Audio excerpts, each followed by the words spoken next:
Yo, I'm Justin Anulim, and these are my top 10 Johto Pokemon. Number 10. At number 10, we have a fairly early route bug type that, admittedly, I've never used on a playthrough because it's got some stat issues, being Ariados. I really like its design, and despite having a pretty massive problem with spiders in real life, I've always felt that this design really didn't invoke much of the same things that caused me to, dislike real-life spiders, and instead it just sort of has a lot of the cooler elements of them, as well as just not really looking much like a spider. I really don't know what's going on with the legs, question mark, that are coming off of its abdomen. I don't know. It's a pretty cool Pokemon, and it's a bit of a shame to me that, its stats hold it back just so very much. Number 9. The next half of our list is going to technically be Pokemon that are currently mid-stage, and so I'm going to be listing them as they were in Johto, even though technically as of Sinnoh, they gained evolutions. For the purposes of this video, they ended up on my top 10 list just from a perspective of them being Johto Pokemon, so that's how I'm going to present them here, although I'll probably also give my thoughts on their eventual Sinnoh evolutions. So, starting that right off here at 9 is Gligar, who, as I just went over, gained Glee Score in Gen 4, and while I do really like Glee Score as well, I felt that even just within the context of Gen 2, Gligar deserved the number 9 slot for me, because I just really like its interesting design. It's a little cooler, I think, than its move pool, and honestly, its stats really allow it to do anything with, unfortunately. A ground flying is a really interesting concept, and certainly as of its original generation, and even if I'm not mistaken, pretty much all the way up to current day, its actual available flying moves are kind of really limited because, I really just don't know. Gen 2 has a pretty serious problem that I'll be getting to in a discussion video pretty soon, of designing a lot of these Pokemon to have stats that don't really go anywhere and move pools that don't really assist them. It's confusing. Number 8. Number 8 on our list is going to be Yanma, who, once again, I do like Yanmega. I like Yanmega maybe a little bit less than several of the other Sinnoh new evolutions, but we're not judging Yanma based on its evolution. Here we're just judging it based on itself, and I do like Yanma. Well, clearly of the next 5, still at position 8, but I do like Yanma a lot because of its really interesting dragonfly aesthetic that really doesn't show up again except for, like, Flygon to some extent, and obviously Yanmega. Number 7. At number 7, we have Apom, who I've always just kind of liked, and I'll be honest, I don't have a ton more to say about Apom, unfortunately, because I've never really gotten a chance to use him. Number 6. Coming in at number 6 on the list is Sneasel. Sneasel's an interesting one for me because while I do really like its design, if you've tried to use it in a Gen 2 game, or even in the remakes in Gen 4, unfortunately, you really don't get access to it until the Elite Four. Well, no, actually, strike that, until Mount Silver, which I think you don't access until after you've beaten them the first time. So, on several accounts, whether I'm mistaken, you actually do, no, but although I'm pretty sure that you do, it is a basically truly post-game Pokemon, and unfortunately, by that time, its stats are kind of not great, for the fact that, it's completely post-game, and the fact that it's showing up on Mount Silver is along with its design, is kind of a nod to a specific kind of yokai, which kind of makes it something of a, well, not a joke Pokemon, but like more of a reference Pokemon than a, like, actually particularly useful one at the time. Obviously, Weavile is incredibly good and has a lot more actual competitive potential, but Sneasel I also do like the design of, even if you would have to kind of go out of your way to be able to use it. Number 5.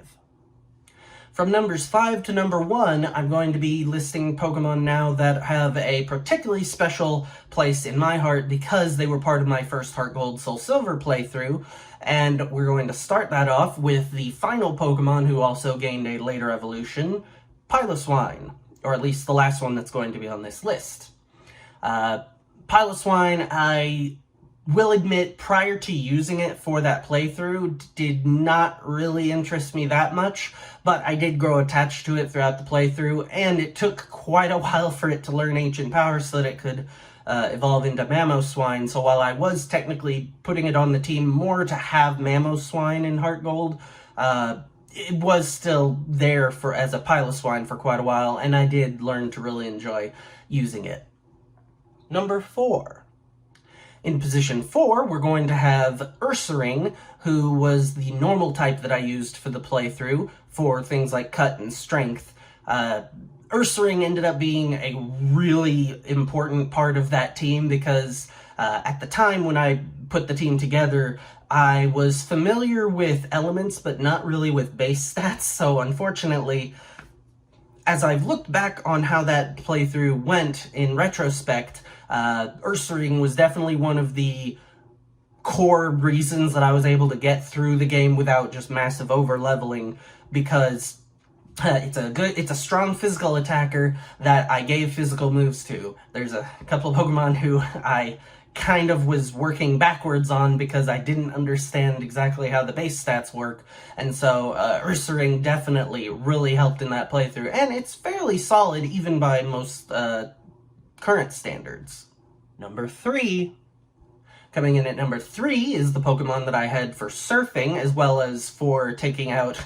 just the massive amount of Gyarados that you'll find in the Johto games,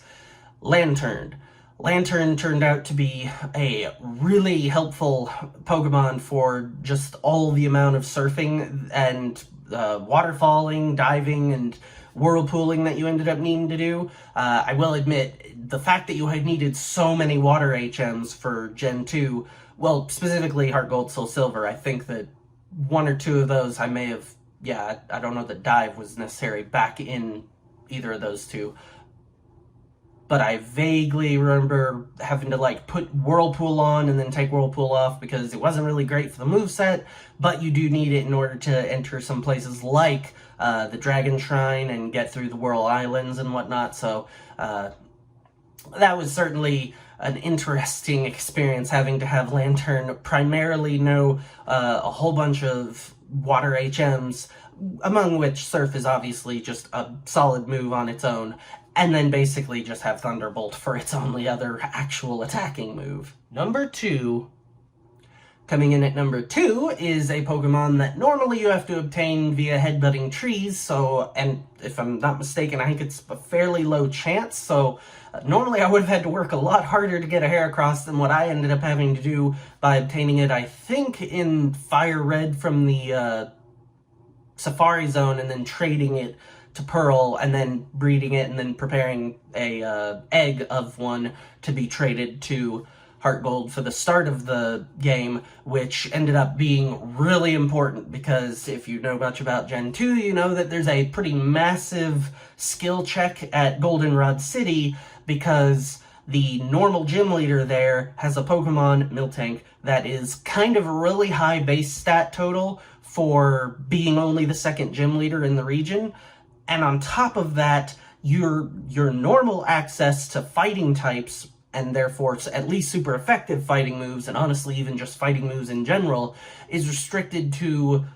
Heracross at a low encounter rate, or a trade Machop, which admittedly is apparently usually the way that a lot of people will go, the route that people will take in order to avoid having problems with her. Otherwise, you're just going to be brute forcing a Pokemon that has a lot of means of shutting you down and doing massive damage compared to what, other Pokemon that you have access to at that level normally will have. And so having a Heracross sent to me by myself as an egg so that I could have I think at least Brick Break, I had it already knowing, because back in Gen 4 you were able to put, I think, TM moves from a parent were able to be bred onto a child Pokemon, so that right out of the egg it knew, at least, it was more than just the base egg moves. It was either TMs were allowed, or it was moves that they otherwise could learn by level up. One of those two requirements. And so I had a Heracross with at least a decent fighting move right off the bat, and that made that so much smoother. Number 1. And coming in at number 1, we have Jumpluff, which is my favorite in this context because it was one of the grass types that I've tried to use that had the most trouble actually working. For flying moves, I think I was primarily having it use like jump, or bounce, bounce, which with its really low physical attack meant I really would have been better off just not using a flying move probably. It's reasonably fast and could be used as a support Pokemon, but I was trying to use it as a sweeper, and its stats just really aren't set up for that, so it has, again, another special place in my heart because I really enjoyed trying to use it, and I really like it, but I will admit that it's definitely not one that you should be using for trying to use really high special attack or physical attack moves. And that's going to wrap up the episode. You may notice the distinct lack of starters or legendaries. I intentionally cut those out of this list because I plan on doing those as a separate list unto themselves, favorite legendaries across all the generations and starters across all the generations, because otherwise, it occurred to me after the last top 10 episode, I would probably just end up having a lot of the starters on all of my lists, so instead we're going to go ahead and just do those on their own list some other time, and that way each of these lists will be able to mostly just be Pokemon from that generation that otherwise may or may not be on other people's lists, because starters and legendaries are just going to be constantly things that are on other people's favorites lists. So hopefully this gives a little bit more room for some uniqueness. So I'd be glad to hear what some of your favorites were, especially some of these Pokemon that maybe you like that not a lot of other people like. Be sure to leave some of those in the comments below, and I'll catch you next time.